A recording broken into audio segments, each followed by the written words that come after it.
அன்பு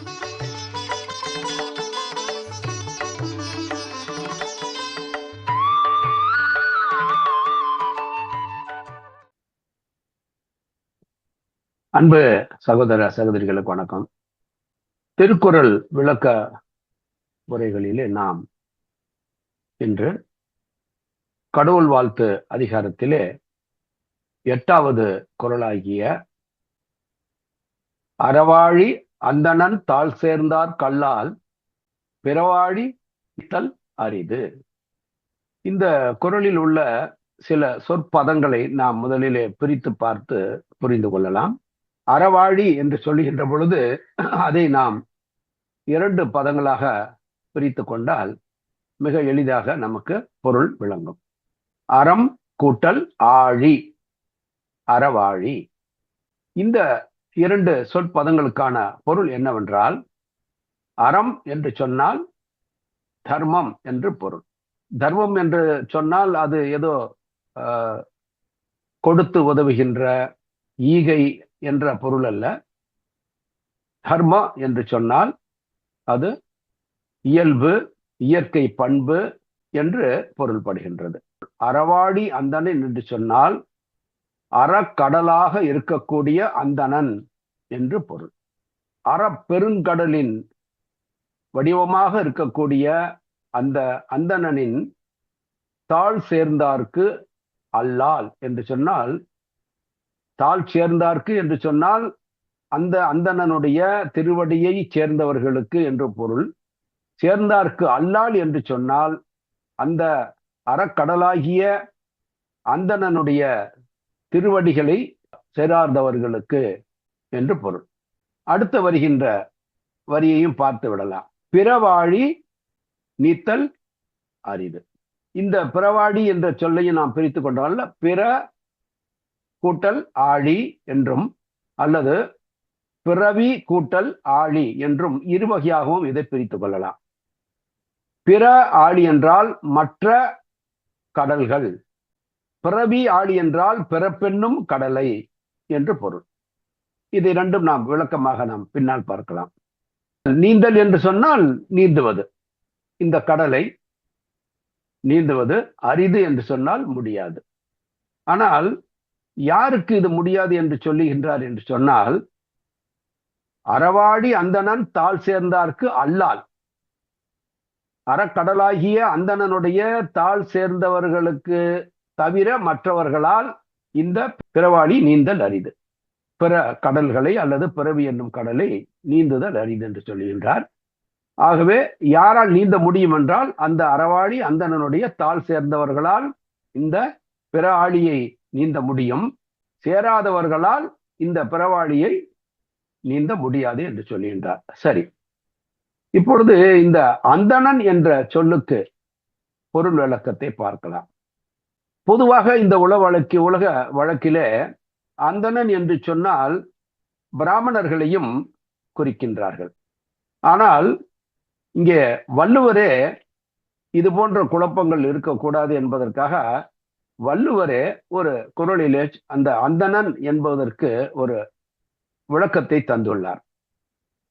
அதிலே அவர், ஏனென்றால் இந்த அந்தணன் என்ற சொல் திருவள்ளுவரால் கையாளப்பட்ட இந்த சொல் இந்த குறளிலே நாம் காண்கின்றோம். அறாழி அந்தணன் தாழ் சேர்ந்தார்க்கு என்று வருகின்ற பொழுது அந்த அந்தணன் என்ற சொல்லை திருவள்ளுவரே பயன்படுத்தி உள்ளதால் அந்த அந்தணன் என்ற சொல்லுக்கு திருவள்ளுவரே கொடுத்த விளக்கத்தையும் நாம் பார்த்து கொண்டோமானால் அதைத்தான் இங்கே குறிப்பிடுகின்றார் என்பதில் நாம் தெளிவாக ஒரு ஏற்றுக்கொள்ள முடியும். அந்த குறளிலே சொல்லுகின்றார், அந்தணர் என்போர் அறவோர் மற்றெவ்வுயிர்க்கும் செந்தன்மை பூண்டொழுகலான் என்று சொல்லுகின்றார். சோ இந்த அந்த அந்தணன் என்பதற்கான இலக்கணத்தை சொல்லுகின்றார். யார் அந்தணன் என்று இதிலே மிக தெளிவாக சொல்லுகின்றார். அந்தணர் என்போர் அறவோர். இங்கேயும் பாருங்க, அந்த அறம் என்ற சொல் அங்கேயும் அறவாழி என்று சொன்னார், இங்கேயும் அந்தணர் என்போர் அறவோர் என்று சொல்லுகின்றார். பொதுவாக இந்த அறம் என்று சொன்னால், பொதுவாகவே அறம் என்று சொன்னால் தர்மம், சேவை செய்வது, அது போன்ற அர்த்தங்களில் தான் மனிதர்கள் எடுத்துக்கொள்கின்றார்கள். ஆனால் இங்கே அந்தணர் என்போர் அறவோர் என்று சொன்னால் அற வழியிலே அறத்தை மீறாமல் வாழுகின்றவர் யாரோ அவர். அது மட்டுமின்றி அவர் மற்றெவ்வுயிர்க்கும், இங்க 2 விதமா சொல்றாரு. அந்தணருக்கு 2 குவாலிட்டியை சொல்றாரு. அந்தணர் என்போர் அறவோர், அது ஒரு குவாலிட்டி. இன்னொன்னு மற்றெவ்வுயிர்க்கும் செந்தன்மை பூண்டொழுகலான் என்று சொல்லுகின்ற பொழுது, மற்ற எவ்வுயிர்க்கும் என்று சொல்லுகின்ற பொழுது அதையும் நாம் கொஞ்சம் ஆழமாக பார்க்க வேண்டும். மற்ற எவ்வுயிர்க்கும் என்று சொன்னால் அது ஓரறிவுடைய தாவரத்திலிருந்து அனைத்து உயிர்களையுமே அது குறிக்கும். எவ்வுயிர்க்கும் என்று சொன்னால் எல்லா உயிர்களும், அது எத்தகைய உயிராக இருந்தாலும் சரி, அதுதான் அதனுடைய சரியான பொருள். எவ்வுயிர்க்கும் என்று சொன்னால் குறிப்பிட்டு இந்த உயிருக்கு 6 அறிவுடைய 5 அறிவுடைய உயிருக்கு அல்லது மனித உயிருக்கு அப்படின்றதெல்லாம் அங்க அவர் கொடுக்கல. செந்தன்மை பூண்டு ஒழுகலான் என்று சொன்னால் எந்த காரணத்தை கொண்டும் எவ்வுயிரையும் அவன் துன்புறுத்த மாட்டான், அதை மகிழ்வாக இருப்பதை அவன் கவனித்துக் கொள்வான் என்பதுதான் இதனுடைய பொருள். தன்னுடைய உயிரை மட்டுமல்ல, பிற உயிர்களையும் அவன் மகிழ்வோடு வைத்திருப்பதிலே அவனுடைய வாழ்க்கை முறையாக இருக்கும் என்பதுதான் அவங்க சொல்லுகிறார். பூண்டு ஒழுகலான் என்று சொன்னால், ஒழுகல் என்று சொன்னால் அது அந்த அந்த வழிவரையே வாழ்கின்றவன் என்று பொருள். சரி, இது பொருள் விளக்கம் சரிதான். எவ்வுயிருக்கும் செந்தன்மை பூண்டு ஒழுகலான் என்று சொன்னால் எல்லா உயிர்களிடத்திலுமே அன்பு மட்டுமே காட்டுகின்றவன். எல்லா உயிர்களிடத்திலும் அன்பு காட்டுகின்றவன் என்று சொன்னால் எந்த ஒரு மனிதராவது எல்லா உயிர்களிடத்திலும் அன்பு காட்டுபவராக இருக்கின்றாரா? இந்த கேள்விக்கு பதில் தெரிந்தால்தான் அடுத்த ஒரு கட்டத்துக்கு நாம் நகர முடியும். மனிதர்கள் எவருமே எந்த ஒரு கட்டத்திலாவது பிற உயிர்களுக்கும் தனக்கும் தம்மை சார்ந்தவர்களுக்கும் ஒரு ஏதேனும் ஒரு குறிப்பிட்ட சதவிகிதமாவது அங்கே ஒரு பாரபட்சத்தை நிச்சயமாக மனிதர்கள் காட்டுவார்கள். ஆனால் யாரிடத்தில் இந்த பாரபட்சம் இருக்காது? எல்லா உயிர்களிடத்தும் ஓரறிவுடைய தாவரத்திலிருந்து 6 அறிவுடைய மனிதர் வரை அனைத்து உயிர்களிடத்தும் பாரபட்சமின்றி அன்பை யாரால் காட்ட முடியும் என்றால் இவற்றையெல்லாம் படைத்த அந்த இறைவனால் மட்டுமே அந்த அன்பை செலுத்த முடியும். இதில் 2வது கருத்து உங்களுக்கு இருக்காது என்று நம்புகின்றேன். ஆகவே இறைவனால் மட்டுமே, அவனால் படைக்கப்பட்ட அனைத்து உயிர்களிடத்திலும் அன்பை மட்டுமே காட்ட முடியும். அவன் யாரையும் வெறுப்பதில்லை. அதே போல அங்கே சொல்லுகின்றார், இங்கே அந்தணன் என்போன் அறவோன் என்றும் சொல்லுகின்றார். அறவோர் தான் அந்த அந்தணர் என்று சொன்னால் ஒரு விஷயம், எல்லா உயிர்களிடத்தும் அன்பு காட்டுகின்றவன், பாரபட்சம் பார்ப்பதில்லை. நீ பெரியவன், நான் பெரியவன், நீ வேண்டியவன், வேண்டாதவன் அப்படின்ற பாரபட்சமே இல்லாதவன் தான் அந்தணன். அது ஒரு பகுதி. இன்னொரு பகுதியிலே அறவோன் என்று சொல்லுகிறார். அந்தணர் என்போர் அறவோர் என்று சொன்னால் இங்கே அறவோர், அந்த அறம் என்பதற்கு நாம் மிக தெளிவான ஒரு பொருளை புரிந்து கொள்ள வேண்டும். நான் ஏற்கனவே சொன்னதை போல அறம் என்று சொன்னால் தர்மம் செய்வது, பிறருக்கு உதவுவது, இது போன்ற ஒரு பொருளை தருவது மட்டுமல்ல. இங்கே அறம் என்று சொன்னால் அதாவது அது தர்மம். தர்மா என்ற சமஸ்கிருத சொல்லுக்கு அதனுடைய பொருள் என்னவென்றால் இயல்பான பண்பு, இயற்கை பண்பு. அந்த பண்பு மாற்ற முடியாதது என்று பொருள். அறவோர் என்று சொல்லுகின்ற பொழுது அந்த அறம் மீறி, அறத்தை மீறி அவர்கள் நடக்காதவர்கள் என்று சொன்னால், அறம் என்பது என்னவென்றால் அவர்களுடைய இயற்கை பண்பு, இயல்பு, இயற்கையான ஒரு பண்பு. அது என்ன? உதாரணத்திற்கு நான் சொல்லுகின்றேன். இதை இன்னும் தெளிவாக புரிய வேண்டும் என்றால், இப்போ நெருப்பு இருக்கிறது. நெருப்பினுடைய பண்பு, இயல்பு என்ன? சுடுவது, எரிப்பது. அது எதை வேணாலும் இந்த உலகத்திலே எதை வேண்டுமானாலும் அந்த நெருப்பானது எரித்து சாம்பலாக்கிவிடும். அதாவது எரிக்கின்ற குணம், அதுதான் தீயினுடைய இயல்பு. அதனால்தான் அதற்கு தீ என்று, நெருப்பு என்று நாம் பெயரிட்டு இருக்கின்றோம். காரணம் அந்த எரிக்கின்ற பண்பு இருப்பதால். அந்த எரிக்கின்ற பண்பு, எதை போட்டாலும் அது எரிக்கவில்லை என்றால் அதை நெருப்பு என்று சொல்லுவோமா? நிச்சயமாக சொல்ல மாட்டோம். ஆகவே நெருப்பு என்று சொன்னால் எரிக்கின்ற பண்பு அதனுடன் இணைந்தே இருக்கும். இரண்டையும் பிரிக்க முடியாது. பிரித்து விட்டால் அது மேற்கொண்டு நெருப்பு அல்ல. நீர் என்றால் குளிர்கின்ற தன்மை, அந்த குளிர்விக்கின்ற தன்மை அதிலே இல்லை என்றால் அது நீர் என்று சொல்ல முடியாது. இப்படி உலகில் உள்ள ஒவ்வொரு பொருளுக்கும் அதற்கென்று ஒரு இயல்பு இருக்கிறது, இயற்கை தன்மை இருக்கிறது. அதுதான் அதனுடைய அறம். ஒவ்வொன்றுக்கும் அறம் இருக்கிறது. அறம் என்ற வார்த்தையினுடைய சரியான பொருள் என்னவென்றால், அதனுடைய அந்த பொருளினுடைய இயற்கை பண்பு, அந்த பண்பினால் தான் அந்த பொருள் நிலைத்திருக்கிறது. அந்த பண்பு இல்லை என்றால் அந்த பொருள் நிலைத்திருக்காது. அந்த பண்பை நீக்கிவிட்டால் அது மேற்கொண்டும் அந்த பொருளாக இருக்காது. இதுதான் இந்த அறம் என்ற சொல்லுக்கு சரியான ஒரு பொருள்.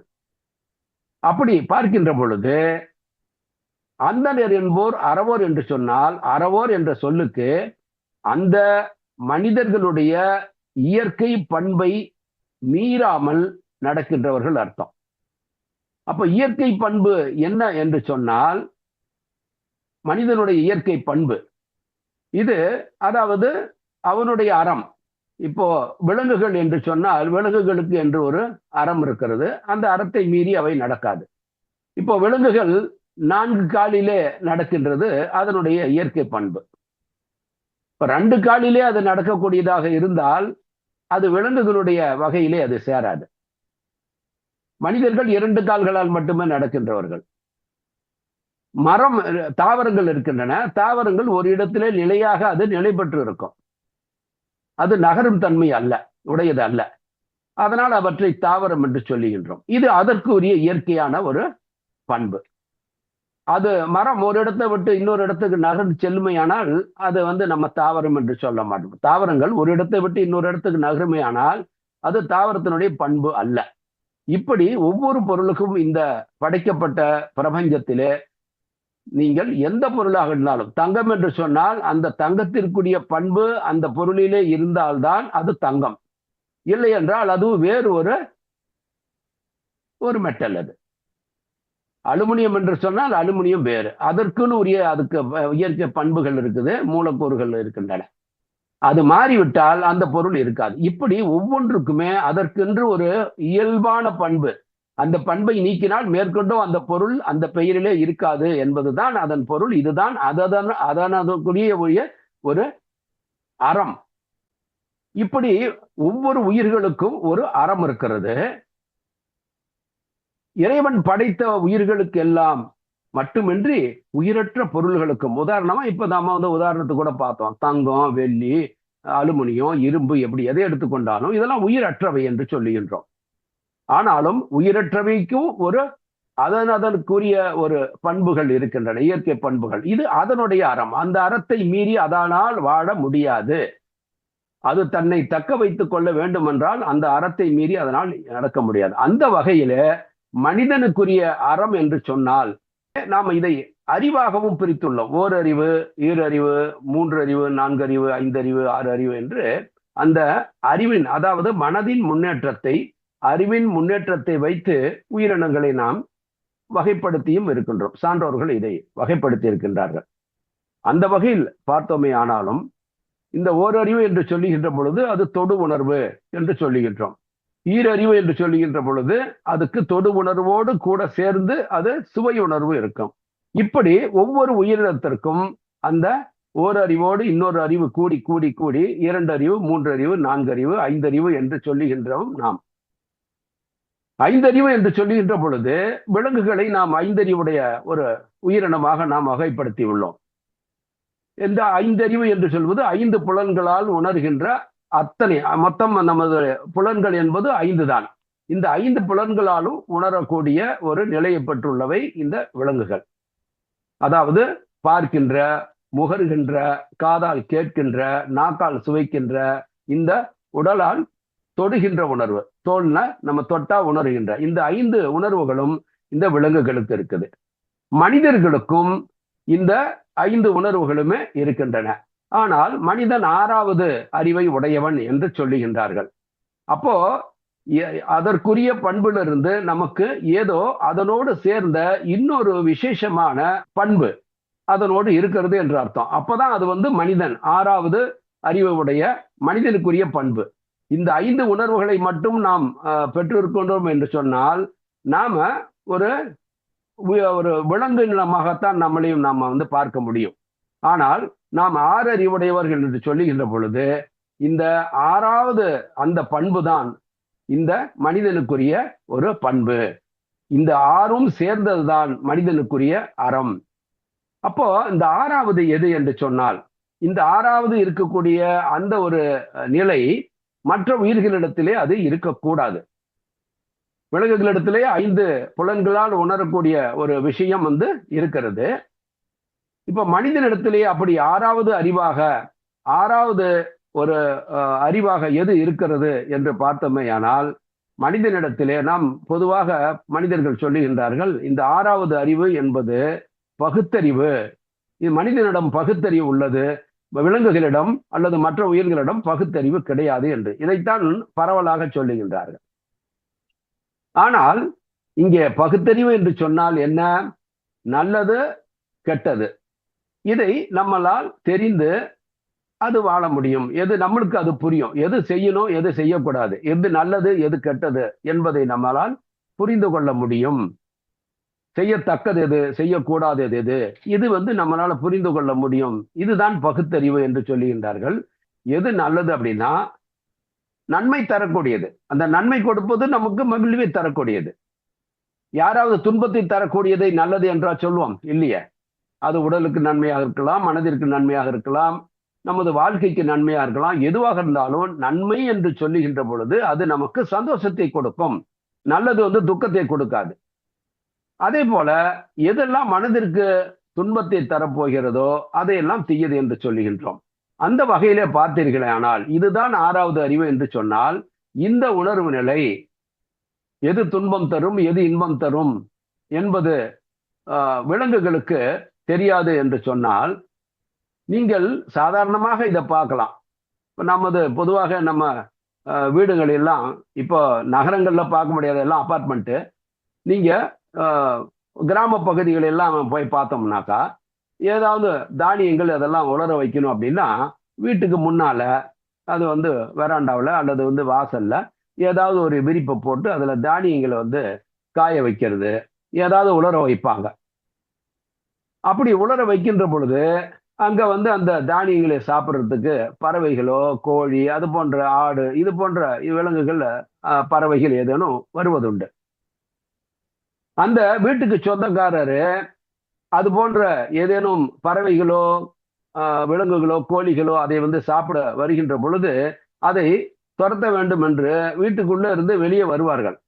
அந்த வெளியே வருகின்றதை பார்த்த உடனேயே அது பறவையோ அது கோழியோ விலங்கோ உடனடியாக அந்த இடத்தை விட்டு ஓடிவிடும்.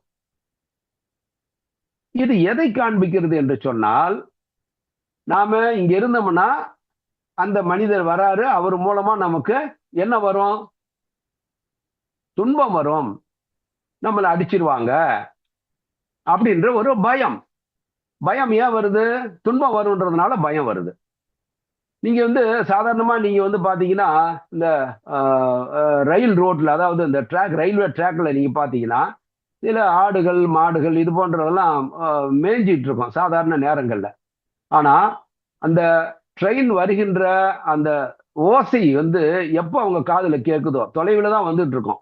ஆனா அந்த சத்தம் வரும்போது அது என்ன பண்ணும்னா, அது அருகில வருவதற்கு முன்னாலேயே அது அங்கிருந்து என்ன பண்ணும்? ஓடிவிடும் அங்கிருந்து. இது என்ன குறிக்குது? இதுக்கு என்ன தெரியுது அப்படின்னா, இது நிச்சயமாக இது நம்ம மேல மோதுனாக்கா நிச்சயமாக வலிக்கும், துன்பத்தை தரும் அப்படின்றதுனாலதான் அதுக்கு ஓடுதுங்க. அப்படி இல்லைன்னா அது ஓடணுன்ற அவசியமே இல்லையே.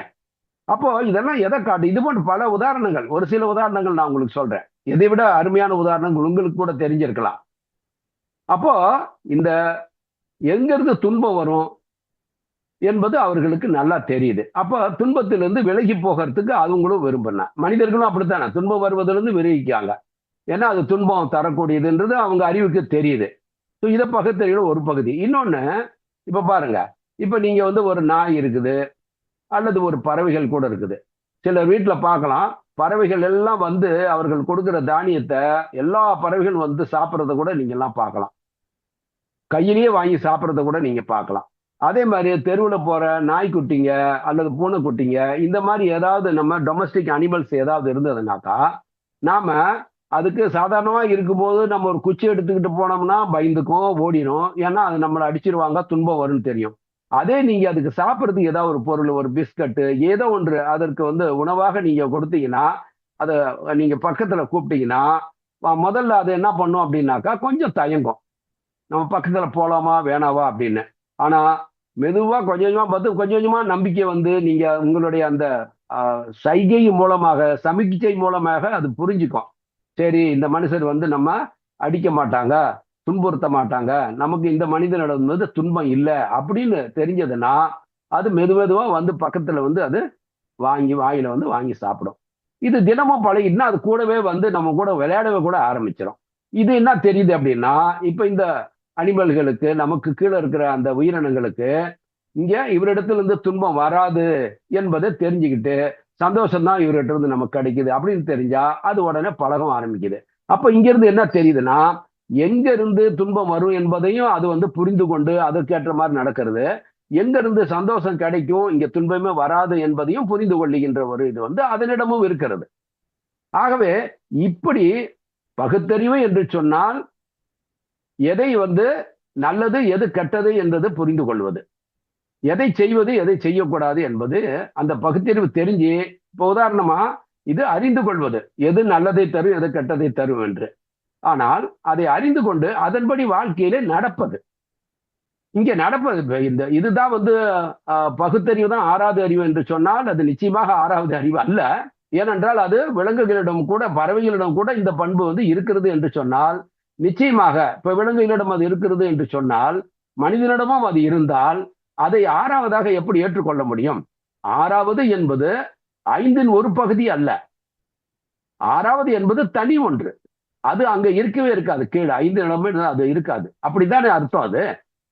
அப்போ இது அவங்ககிட்டயும் இருக்கு, நம்மகிட்டயும் இருக்குது. சரி, மனிதர்கள் அப்படிதான் இந்த பகுத்தறிவு தான் ஆறாவது அறிவுன்னு இவங்க சொல்லிக்கிட்டா கூட, அப்படி அவங்க சொல்றது கூட ஆறாவது அறிவு என்பது வேறு. நான் அதை விளக்குகின்றேன். ஆனால் இந்த பகுத்தறிவு தான் அப்படின்னா கூட, இப்ப நல்லது எது, கெட்டது எது, அதாவது எது துன்பம் தரும், எது இன்பம் தரும் என்பது தெரிஞ்சு, அவங்க இன்பம் என்று சொன்னால் தமக்கும் இன்பம், பிறருக்கும் இன்பம்.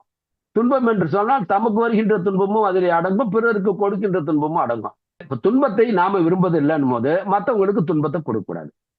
இப்ப நமக்கு துன்பம் வந்தா நமக்கு பிடிக்கலங்க, அது வேணாம்னு நினைக்கிறோம். ஆனா நம்ம மற்றவங்களுக்கு துன்பத்தை கொடுக்கிறோமே. அப்போ இந்த இவங்க சொல்ற அந்த ஒரு விஷயத்தை கூட மனிதர்கள் பின்பற்றுவது இல்லை.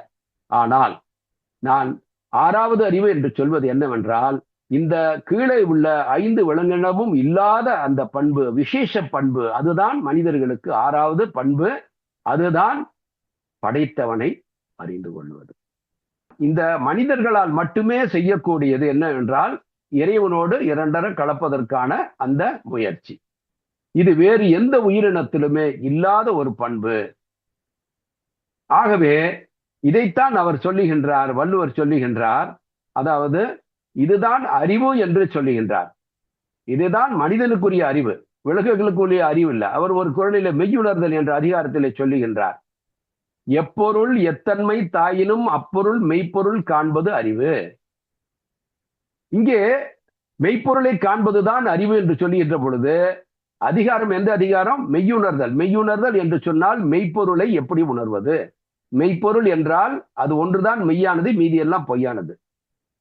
அந்த மெய்ப்பொருள் என்பது இந்த இறைவன் என்று நாம் சொல்லுகின்றோம், கடவுள் என்று சொல்லுகின்றோம். ஆகவே அந்த என்ன சொல்லுகிறார் பாருங்க, இது மற்ற இனங்களுக்கு, 5 அறிவு வரை உள்ள உயிரினங்களுக்கு இது எப்பொருள் எத்தன்மை தாயினும் மெய்ப்பொருள் காண்பது அறிவுனா அதுல என்ன சொல்றா பாருங்க. முதல்ல குறளுக்கு விளக்கத்தை பாருங்க. அப்போ இதெல்லாம் அந்த 5 அறிவுள்ள விலங்குகள் வரை இருக்கிறதா என்றால் நம்ம பார்த்துக்கலாம். அதுலயே அவர் சொல்றாரு, எப்பொருள், இந்த உலகத்துல இருக்கிற பொருள்கள்லாம் எடுத்துங்க, அது எதுவாக இருக்கட்டும், எப்பொருளாக வேணாலும் இருக்கட்டும்னு அர்த்தம். அது எந்த பொருளானாலும் இருக்கட்டும், உயிர் உள்ளதா இருக்கட்டும், உயிரற்றதா இருக்கட்டும், நீங்க இந்த உலகத்துல படைக்கப்பட்டதுல எதை வேணாலும் எடுத்துங்கன்னு அர்த்தம்.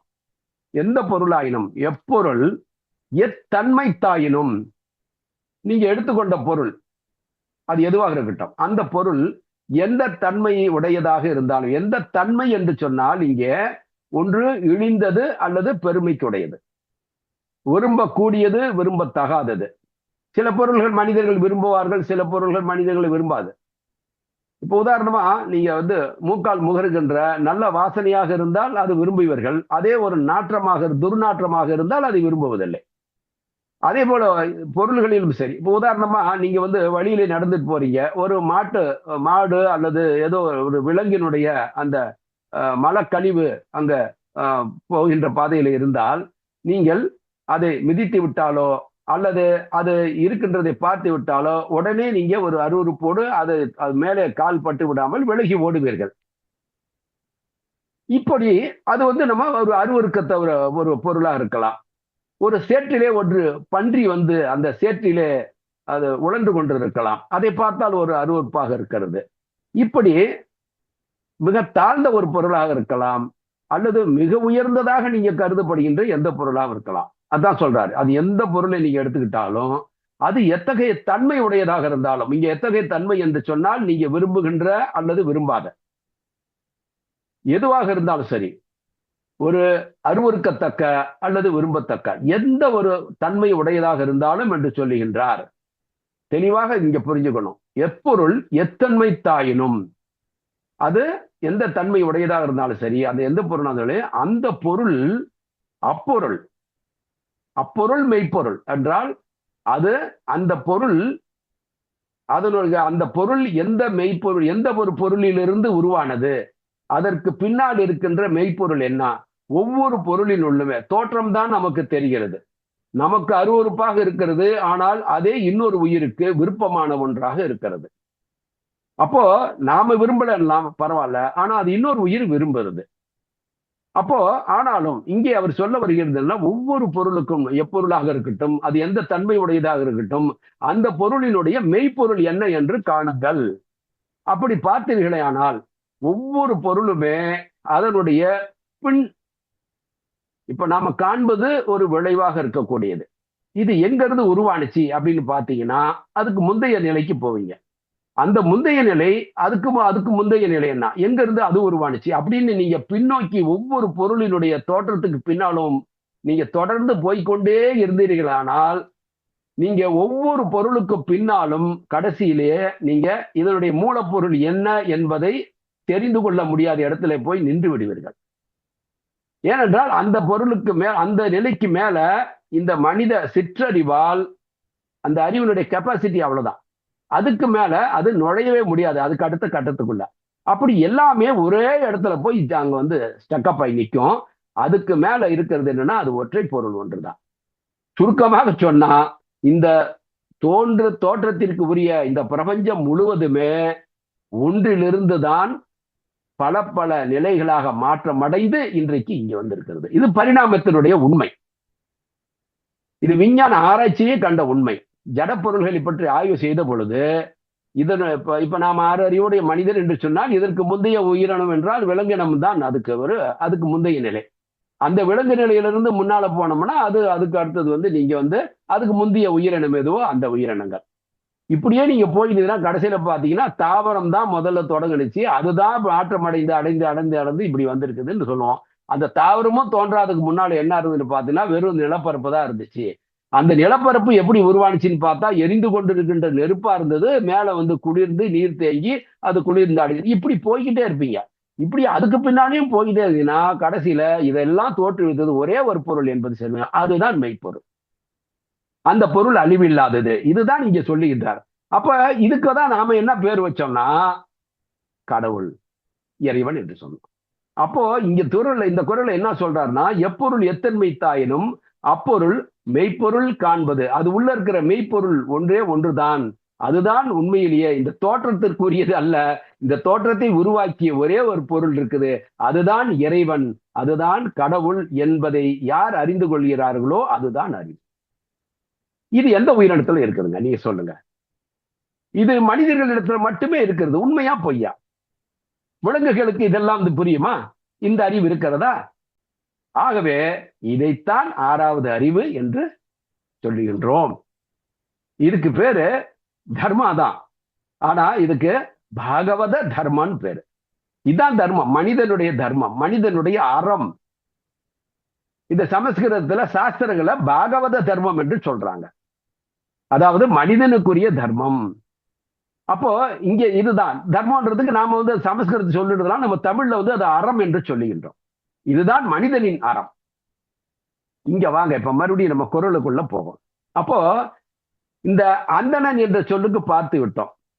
எல்லா உயிர்களிடத்திலும் அன்பு காட்டுகின்றவன். அப்போ அது வந்து இறைவனை தவிர வேற யாருமே இல்லை. அப்போ இத்தனை அறம் இருக்கிறது. உயிருள்ள பொருள்களுக்கெல்லாம் ஒவ்வொன்றுக்கும் ஒரு அறம். நீங்க வந்து ஒரு கனிமங்கள் எடுத்துக்கிட்டாலும் சரி, தனிமங்கள் எடுத்துக்கொண்டாலும் வாயுக்குள்ளே எடுத்துக்கொண்டாலும் ஒவ்வொன்றுக்கும் அதற்கென்ற ஒரு அறம் இருக்கிறது. ஆக்சிஜனுடைய அறம் வேறு, ஹைட்ரஜனுடைய அறம் வேறு. இப்படி ஒவ்வொன்றுக்கும் அந்த படைக்கப்பட்ட ஒவ்வொன்றுக்கும் ஒரு அறத்தை யார் தந்தது என்று சொன்னால் அவன்தான். அப்போ அவன் வகுத்த ஒவ்வொன்றுக்கும் ஒரு அறத்தை வகுத்து வைத்தான். அப்போ இந்த அறம் என்பது பாத்தீங்கன்னா எத்தனை என்று சொன்னால் அது கடல் போன்று பெரியது. இத்தனை வகையான அறம் இருக்கிறது. இத்தனை அறம் என்று அதனால்தான் எல்லையில்லாத ஒரு பொருள்கள் இந்த படைக்கப்பட்டுள்ளன.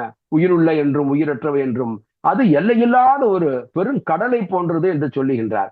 அதைத்தான் அறவாளி என்று சொன்னால் அறமாகி அந்த பெருங்கடலைக்கு யார் இது? அந்த அந்தணன். அனைத்து உயிர்களிடத்திலும் அன்பை காட்டுகின்றவன் அவன் இறைவன். ஆகவே அந்தணன் என்போர் அறவோன். இங்கே நாம பிராமணர்கள் என்று அர்த்தம் கொள்வது இது பொய்யான ஒரு விஷயமாக இருக்கிறது. ஆகவே அந்தணன் என்பவன் அனைத்து உயிர்களிடம் பாரபட்சமின்றி அன்பை காட்டுகின்றவன். அவன் இறைவன் ஒருவனற்ற எந்த மனிதனுக்கும் அவர்கள் பொருந்த மாட்டார்கள்.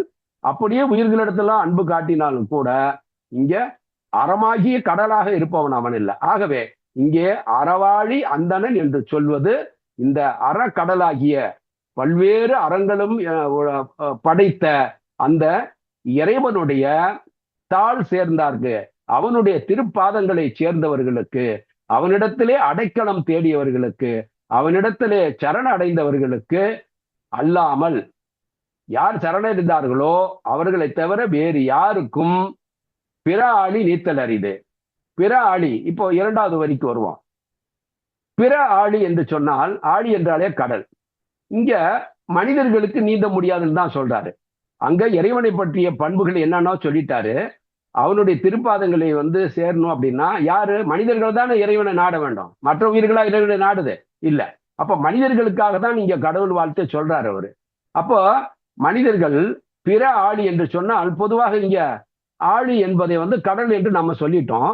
இங்க பிற ஆழி என்று எடுத்துக்கொண்டுமே ஆனால் மனிதர்கள் மற்ற ஆழி என்றால் துன்பத்தை வந்து துன்ப கடல் என்றுதான் நம்ம சொல்லுவோம். அப்ப பிற ஆழி என்றால் பிற எந்த விதமான துன்பங்களையுமே பெரும் கடல் போன்றது துன்பம் என்பது. அது எந்த விதமான துன்பங்களா இருந்தோம், எத்தனை துன்பங்கள், வகை வகையான துன்பங்கள். எப்படி தர்மம் வந்து ஒவ்வொன்றுக்கும் வகை வகையா இருக்குதோ, அறம் ஒவ்வொன்றும் வகை வகையா இருக்குதோ, அது மாதிரி மனிதனுக்கு வருகின்ற துன்பம் என்பது வகை வகையாக இருக்குது, எண்ணிலடங்காது. இப்படித்தான் அந்த துன்பம் அப்படின்னு நீங்க வந்து ஒரு வரிசைப்படுத்தியே காட்ட முடியாது, அது ஒரு இலக்கணமே தர முடியாது. ஆகவே இப்படி அது ஒரு பெருங்கடலாக இருக்கிறது மனிதர்களுக்கு, அந்த துன்பக்கடல். அப்போ பிற துன்பங்களை மனிதர்களால் நீந்த முடியாது என்று சொல்றாரு. துன்பம் என்ற கடலை நீந்த முடியாது என்று சொல்கின்றார். ஆனால் அதே அந்த பிற ஆழி என்பதை பிறவி ஆழி, பிறப்பாகி ஆழி, பிறப்பாகிய பெருங்கடல். ஏனென்றால் இந்த பிறவி என்பது மீண்டும் மீண்டும் மீண்டும் மீண்டும் நாம பிறந்து பிறந்து எண்ணற்ற பிறவைகள் பிறந்தழைத்தேனே என்று சொல்றாங்க ஞானிகள் எல்லாம் சொல்றாங்க. எண்ணற்ற பிறவிகள் எங்கிருந்து? தாவர சங்கமம் என்று சொல்றாரு, விலங்குகள் என்று சொல்றாரு. இப்படி எண்ணற்ற பிறவிகளை நான் பிறந்து இழைத்தேன் என்று மாணிக்க வாசகர் பாடுவார்.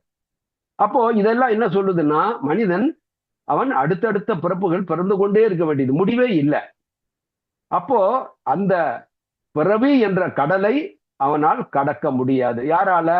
அந்த அறவாளி அந்தனுடைய தாள் சேராதவர்களுக்கு, சரண அடையாதவர்களால் இந்த பிறவியாகிய கடலை நீந்த முடியாது என்று சொல்லுகின்றார். அல்லது நீங்க துன்ப கடல் எடுத்துக்கிட்டாலும் அந்த துன்பங்கள் என்ற அந்த இதை வந்து நீங்கவே முடியாது, நீந்தி கரை சேரவே முடியாது என்றார்.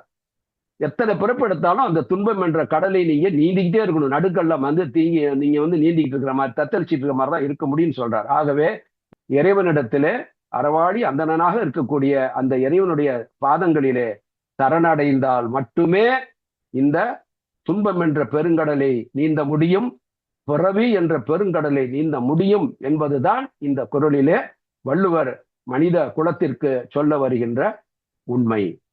நன்றி, வணக்கம்.